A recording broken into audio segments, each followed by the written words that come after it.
Yan, good day to all. Isang mabilisang paglilinis lang ng ating Epson 3210 dahil tumatagas na yung ink sa ilalim ng ating printer.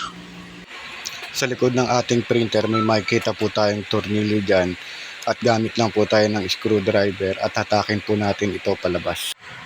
After po natin mahatak yung takip, may makikita ulit po tayong tornilyo dyan at gamit lang po tayo ng screwdriver para matanggal po natin siya. After matanggal, hatakin lang ulit natin palabas yung ink pad box.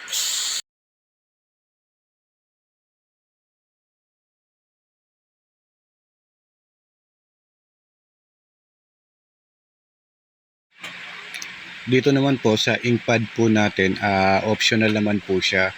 Pwede po tayong bumili sa Shopee, pwede rin po natin siyang linisin.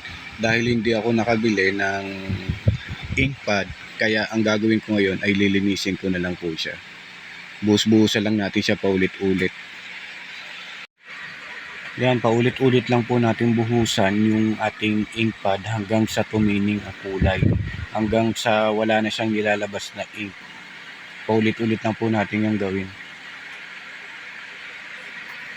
Pero yan, optional lang po yan. Pero kung meron kayong pambili, mag-order na lang kayo sa Shopee. Around wala pa yata siyang 100 pesos yung pinaka-ink pad niya. Yan, ibilad lang natin saglit hanggang sa matiyo.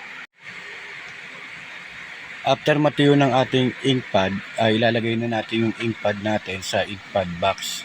Kailangan tama yung pagkakabit natin para lumapat yung pinaka ink pad natin doon sa loob ng ink pad box.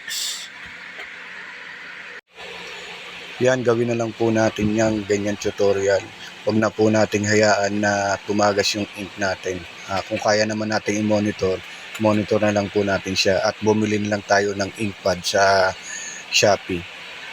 Mas maganda po na palitan natin ng bago.